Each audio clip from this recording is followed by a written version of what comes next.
Good afternoon, class. Now, as I told you yesterday, today we're going to be talking about possibly the most influential person of the 1800s, being Napoleon Bonaparte.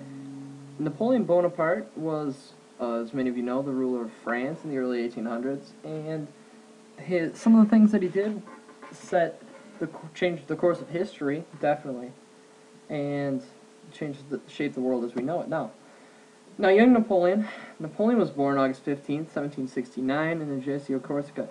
Many of you don't know where Corsica is located, however, it has a very rich history. It's been under control of between French occupation, Italian occupation, and it's been independent for several different times. His family was of nobility, Italian nobility actually. He was of Italian descent, not French, and his father was the Corsican representative to Louis XIV. His father, who was Carlo Bonaparte, was trained as a lawyer, actually.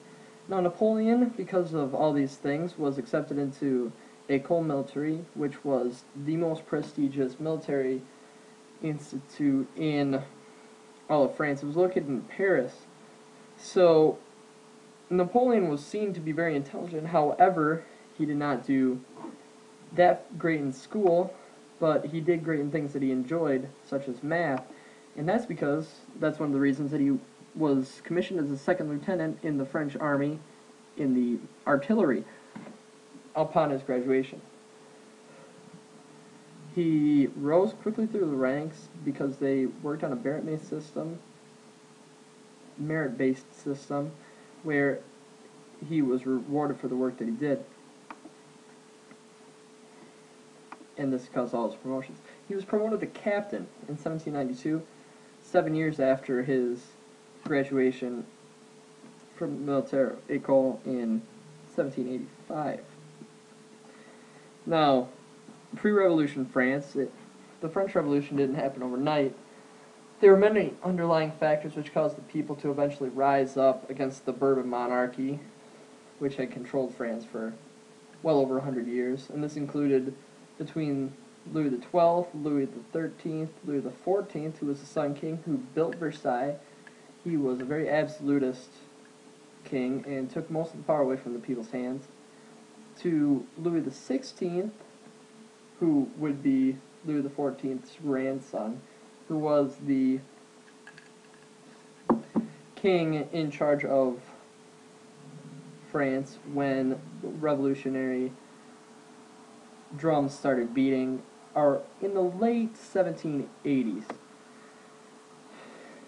Now, as I said, late 1780s, 1789, July 14th, is Bastille Day, when the French stormed the Bastille, and this marks the beginning of the revolution in France, even though the Bastille was a military prison where the royalty kept people who they saw as enemies of the state, and there were only 6 people or so who were housed there, but it was seen as a victory for the people, and it allowed the people to see what they thought of the king, what they thought of the absolutist dictatorship which was in place.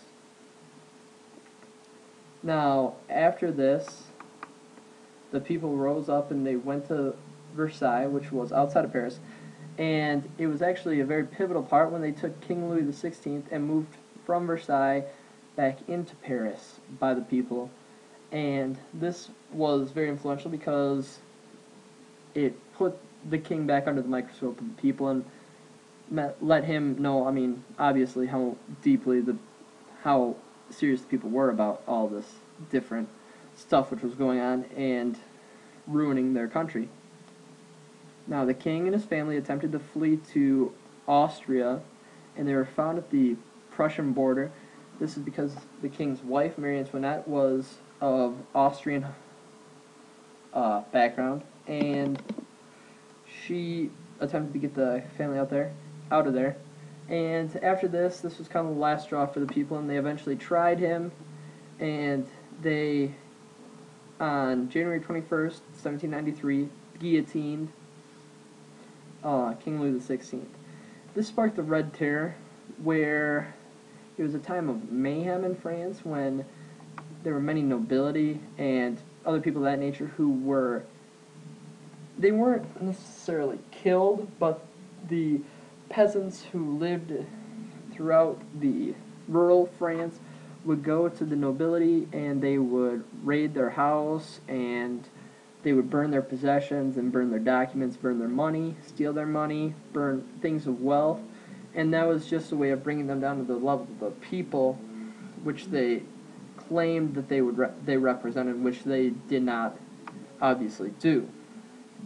Now, during this time, Napoleon is making a name for himself in the French military. The siege of Toulon was seen as a great victory by Napoleon, his first great victory of obviously many, because Toulon was a city who, during the French Civil War, turned to the British, and the British thought that this would be a way for them to start maybe taking advantage of the weak in France in this time. And Napoleon caused a British retreat and secured Toulon back up into the ranks of cities which were loyal to the current French government.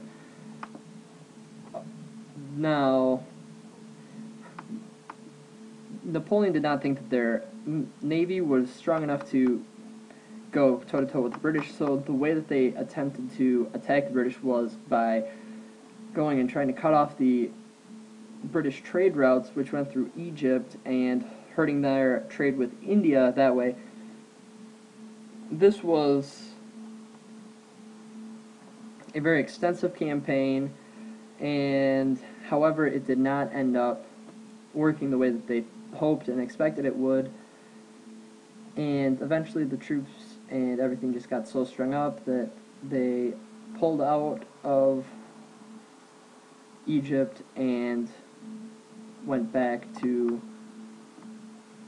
the France, which was still kind of out of control and going through a civil war. Now, 18th Brumaire, that marks the date where Napoleon, along with other people who helped him, performed a coup over the French Directory and installed the French consulate. Now, one of the more influential people was Abbe Emmanuel Sieyès, who you'll see there. He was a person who Napoleon led him to believe that he would be the leader of France after this. However, Napoleon maneuvered his way into becoming the person who was appointed first consul in 1799. Democratically, he was voted. And in 1802, he was appointed first consul for life, which was also democratically. However, how democratic it actually was is still up for debate. Now, this is Emperor Napoleon I. Now, on December 2nd, 1804, Napoleon decided that consulate for life wasn't enough for him, and he decided to put himself in charge as Emperor Napoleon I. He was crowned by Pius VII on December 2nd, 1804, and it is even said that he took the crown from Pius, took it out of his hands before being crowned, and placed it on his head because he was so excited and overjoyed. Now, upon this, you also see the different places where the French have been making different conquests to and spreading their power. Now, you can see here that this is a very, very massive empire, and it goes through current-day France, down into the Iberian Peninsula, in Spain, where they had significant amounts of people. This right here is Corsica, right there. You see Italy, which is either loyalist or under French control, up through Germany, Prussia, Denmark, Sweden, Poland. They actually had a great amount of support in Poland, Austria, in different areas like that. I mean, just look at the numbers. Those numbers cannot be rivaled in any empire in the modern era, in Europe at least. In 1802, Napoleon, who was upset with Russia not coming to terms with him, Napoleon decided to take matters into his own hand and decided that he was going to invade Russia. Now, with an army of 400,000 people, Napoleon went into Russia. He had a great success at the Battle of Borodino, which was an early French victory and helped push the Russians back to Moscow. Now, Moscow, the capital of Russia at the time, when Napoleon arrived in Moscow, they found nothing because the Russians, who had gone back to Moscow, decided to torch Moscow, destroy all food, destroy all things for the French to live on, and leave the French to have to go back without food. And when in Russia, Napoleon heard of a coup which had taken place in France, and he decided to head back there and take care of that. And on the trip back during the rough and brutal Russian winter, a total of, from the beginning of the campaign to the end, 360,000 casualties. So 40,000 casualties lived. Now, upon his arrival back, the War of the Sixth Coalition began. This was a coalition of armies who were fed up with what the French had done, and they wanted peace.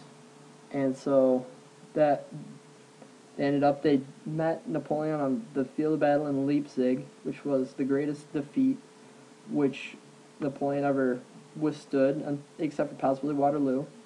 And this was the largest battle in the history of Europe until possibly the World War I. Now, after this, Napoleon, there was mutiny of his generals. The generals said that the people would follow him instead of they would follow the generals instead of Napoleon, and this caused Napoleon to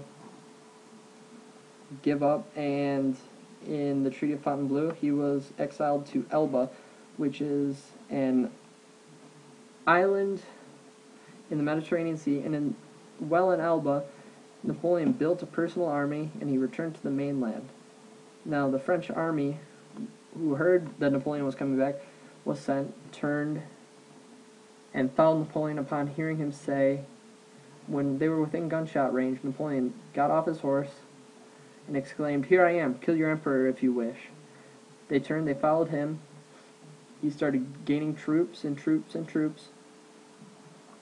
And he was, upon hearing this, during the Treaty of Vienna, the groups had decided that something needed to be done. So they met Napoleon at Waterloo.